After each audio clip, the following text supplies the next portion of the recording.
This is Fox 19 Now.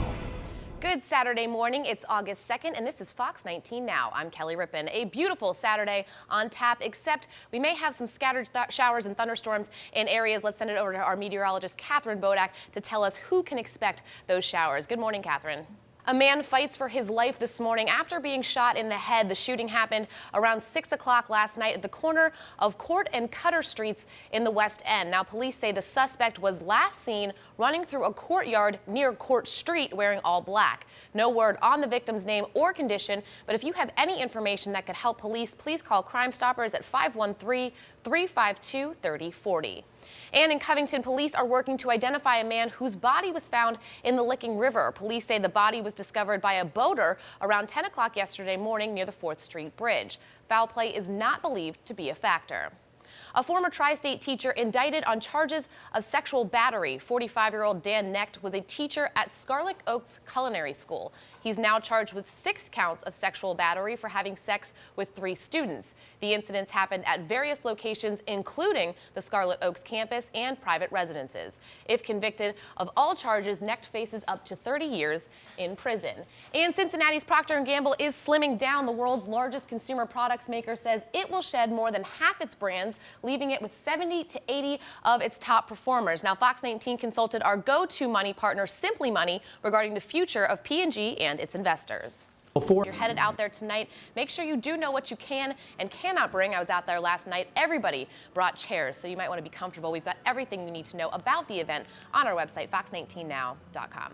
Also happening today, thousands of Tri-State residents will be singing the blues at Sawyer Point, along with some of the biggest names in the genre. We sent our Lindsay Wapshaw to check it out as day 2 of the Cincy Blues Festival continues. It's about to be underway this morning, right? Good morning, Lindsay.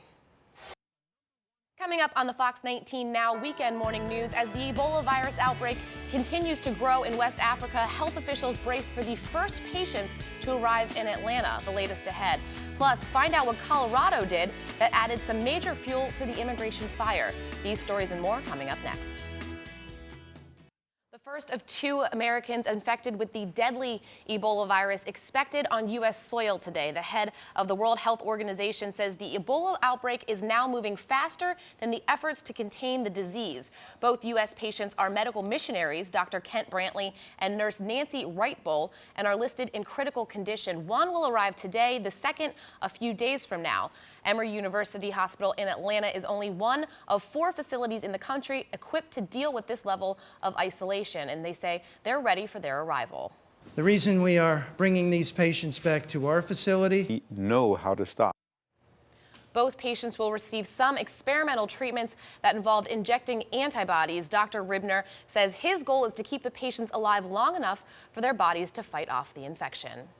And in Washington, Congress has sealed the deal on a $225 million effort to help Israel's missile defense system. That bill already has Senate approval and is now heading to President Obama for final approval. It comes after what was supposed to be a 72-hour ceasefire that ended almost immediately in Gaza yesterday. Israeli Defense Forces say they resumed airstrikes after a soldier was killed and another captured during a mission to destroy Hamas supply tunnels. An attack Hamas claims happened before the ceasefire took effect.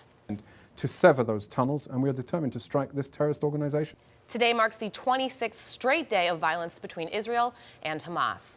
And Congress had another major issue to deal with before heading on a 5-week recess, this one involving what some call a humanitarian crisis along the U.S.-Mexico border. The House passed a series of legislation late last night addressing the influx of unaccompanied child migrants. But this is far from a solution, as the proposed bill puts more than 500,000 immigrants in jeopardy of being deported.